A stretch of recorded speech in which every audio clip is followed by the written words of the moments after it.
Hello students, कैसे हैं आप सब। तो हम कर रहे हैं हिंदी के प्रैक्टिस एमसीक्यूज़। हिंदी के प्रीवियस ईयर क्वेश्चंस एचटेट के लिए मैं करा चुकी हूँ। प्लेलिस्ट अवेलेबल है जो एचटेट पीवाईक्यूज़ 2023 से 2024 से 2025 के नाम से है। अब वहाँ पर बाकी सारी क्लासेस देख सकते हैं। तो हिंदी के प्रैक्टिस एमसीक्यूज़ की भी सीरीज़ चल रही है जहाँ पर हम कर चुके हैं 266 क्वेश्चन तक। आज हम करेंगे यहाँ से 267 यानी कि 267 से। तो पहला जो है वो है यहाँ पे गद्यांश। ठीक है, एक गद्यांश को पढ़ के जो आप प्रश्नों के उत्तर देते हैं वो यहाँ पर है। ये मैं आपको एक बार दिखा देती हूँ। देखिए, इस तरीके से ये गद्यांश है, इनको पढ़ के आपको उत्तर देना होता है। तो मैं इसे प्रीवियस क्लास में आपको बता चुकी हूँ कि बहुत आसानी से आप कैसे इन प्रश्नों के उत्तर दे सकते हैं जिसमें आपका समय भी बचे। तो पहले हमें गद्यांश नहीं पढ़ना होता, बल्कि पहले हमें क्वेश्चन पढ़ना होता है, और उसको भी थोड़े से कॉमन सेंस के थ्रू पहले हमें क्वेश्चंस के ही हल ढूंढने होते हैं। अगर हमें लगता है कि ये क्वेश्चन का आंसर हो सकता है तो हमें वही लाइन सर्च करनी होती है गद्यांश में। तो बहुत आसानी से हमें वो गद्यांश के सही सही उत्तर पता लग जाते हैं। ठीक है, तो चलो स्टार्ट करते हैं 267 से करना। अगर आप एचटेट पीजीटी टीजीटी पीआरटी की तैयारी कर रहे हैं या कोई और भी एग्जाम की तैयारी कर रहे हैं जिसमें भी हिंदी एमसीक्यूज आते हैं, हिंदी के क्वेश्चंस आते हैं, तो आप यहाँ पर वो प्रैक्टिस कर सकते हैं। बहुत हेल्प होगी आपकी। ठीक है, तो चलिए स्टार्ट करें। धर्म पालन करने में बाधा डालने वाली प्रवृत्तियाँ कौन सी हैं। जो धर्म का पालन किया जाता है तो उसमें बाधा डालने वाली प्रवृत्ति कौन सी है। कमजोर मन, उद्देश्य का निश्चित ना होना तथा चंचल मनोवृत्ति का होना, या धर्म का ज्ञान ना होना, या आलस्य की अधिकता, या जानकारी की कमी। देखिए, आपको चारों ऑप्शन पढ़ के ही नहीं पता लग रहा कि जो सही फिट बैठ रहा है वो कौन सा है। कमजोर मन, उद्देश्य का निश्चित ना होना और चंचल मनोवृत्ति का होना, ये बिल्कुल धर्म में बाधा डालने वाली प्रवृत्तियां लग रही हैं। बल्कि ये तीनों चीज़ें इतनी नहीं लग रही हैं, लेकिन फिर भी अगर आपको ये कंफर्म करनी है तो हम कंफर्म कर लेते हैं एक बार इस पैरे को देख के। तो ये देखिए, यहाँ पहली ही लाइन लिखी है, धर्म का पालन करने के मार्ग में सबसे अधिक बाधा चित्त की चंचलता, उद्देश्य की अस्थिरता और मन की निर्बलता जान पड़ती है। तो पहली लाइन पढ़ के ही हमें आंसर मिल गया। अगर आप शुरू में इसे पढ़ लेते तो फिर आप इसको पढ़ के ना सिर्फ एक कहानी की तरह इसको रट रहे होते, लेकिन अगर आप बाद में पढ़ेंगे क्वेश्चन के बाद तो फिर आसानी से आपको डायरेक्टली अपना आंसर मिल जाएगा। तो आंसर नंबर क्या हो जाता है 267 का आंसर नंबर इज ए। इसके बाद है, संसार के बड़े बड़े लोगों ने सबसे श्रेष्ठ माना है। किसको माना है? उत्तम चरित्र को, सदाचार को, परोपकार को, या कर्तव्य को। तो बड़े बड़े लोगों ने, देखिए, श्रेष्ठ जो चीज़ें होते हैं वो तो अपना कर्तव्य होता है। आप जो काम कर रहे हैं अपना कर्तव्य, वो सबसे श्रेष्ठ है। पर फिर भी आपको लग रहा है कि नहीं ना मैम, इस तरीके से मुझे नहीं हो रहा कंफर्म, मैं नहीं हूँ सेटिस्फाइड, तो एक बार मुझे पढ़ना है। तो चलिए देख लेते हैं एक और लाइन इसके बारे में। तो इसमें देखिए, यहाँ कर्तव्य एक आपको अक्षर नजर है, तो क्योंकि यहीं से पढ़ लीजिए। इस संसार में जितने बड़े बड़े लोग हुए हैं सभी ने अपने कर्तव्य को सबसे श्रेष्ठ माना है, क्योंकि जितने कर्म उन्होंने किए उन सब ने अपने कर्तव्य पर ध्यान देकर न्याय का बर्ताव किया। यहाँ से आपको मिल गई ये वाली लाइन, ये वाली। ठीक है, तो अपने कर्तव्य को श्रेष्ठ माना है, आंसर इज नंबर डी। इसके बाद है, निर्बलता शब्द में उपसर्ग और प्रत्यय का सही विकल्प है। तो यहाँ ना सिर्फ ये दो क्वेश्चन ही पूछे गए हैं गद्यांश को पढ़कर जो उत्तर है।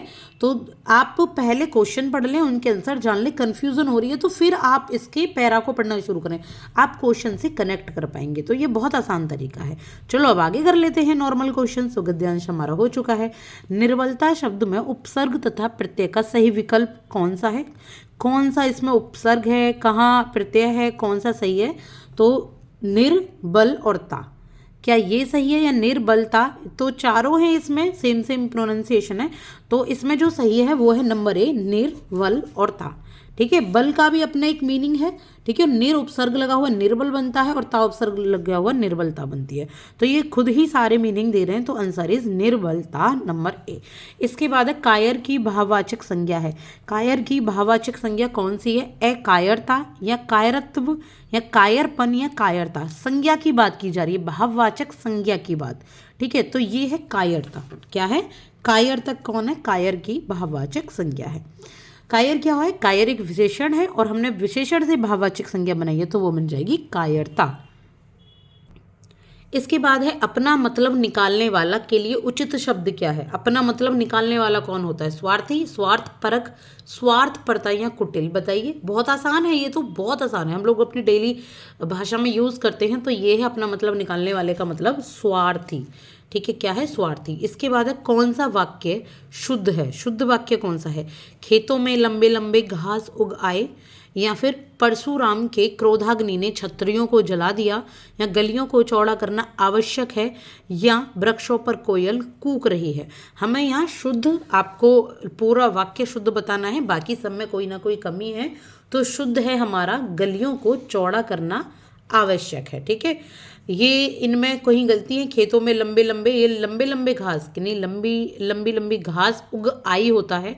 वृक्षों पर कोयल कूक रही है, वृक्षों पर एक कोयल कैसे कूक सकती है? वृक्ष पर कोयल कूक रही है या वृक्षों पर कोयलें कूक रही हैं, वो अलग होता। परशुराम की क्रोधाग्नि ने छतरियों को जला दिया, या ये होता। तो यहाँ सब में मात्रा प्रॉब्लम है। तो शुद्ध जो वाक्य है वो है नंबर सी, 272 का। इसके बाद है 273, विद्यार्थी में कौन सी संधि है? हमें विद्यार्थी में संधि बतानी है। कौन सी संधि है? तो इसकी जो संधि है वो है नंबर ए, दीर्घ संधि। ठीक है, विद्यार्थी ये है दीर्घ संधि।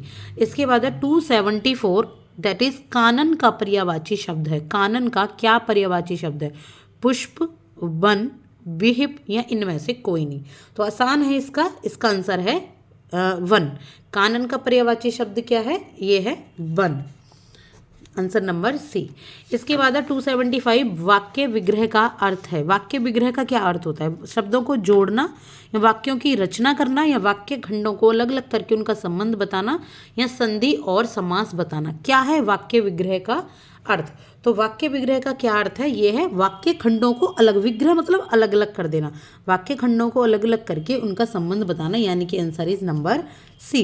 इसके बाद है बिन पग चले सुने बिनु काना, कर बिनु करम करे विधि नाना। इन पंक्तियों में प्रयुक्त कौन सा अलंकार है? तो देखिए, अलंकार बिल्कुल डिफरेंट यहाँ पूछे गए हैं। मोस्टली तो उपमा और आपके उत्प्रेक्षा, ये अलंकार फेमस होते हैं, लेकिन ये भी पढ़ने हैं। अब आप याद रखिएगा, अलंकार की मैं जल्दी ही क्लास लेकर आ रही हूँ हैंड रिटन नोट्स के थ्रू, जिसमें मैं आपको सारे अलंकार बताऊंगी। मे बी कि इससे नेक्स्ट क्लास ही अलंकार की हो, तो एक बार मैं अलंकार को कंप्लीट कराना चाहती हूँ। बहुत आसान और बहुत ही शॉर्ट ट्रिक के थ्रू, जिससे आपको आसानी से लर्न हो जाएंगे वो। तो बताइए, बिन पग चले सुने बिनु काना, कर बिनु करम करे विधि नाना। इसमें कौन सा अलंकार है? तो इसमें कौन सा अलंकार है? इसमें है असंगति अलंकार। कौन सा है? असंगति अलंकार। ठीक है, एक बार अगर आपने अलंकार पढ़े नहीं है तो प्लीज़ पढ़ के जरूर जाइएगा। असंगति अलंकार क्या होते हैं वो आप करेंगे, यानी कि इन दोनों के अर्थ में संगति नहीं है। बिन पग चले सुने बिन काना, कर बिन कर्म करे विधि नाना। बिना कर्म करे भी बहुत सारे विधियां कर दी हैं, इस तरीके से असंगति इसमें अलंकार है। सुई का तत्सम रूप क्या है? सुई का, सुज्जा, सलाई, सूची या सूची।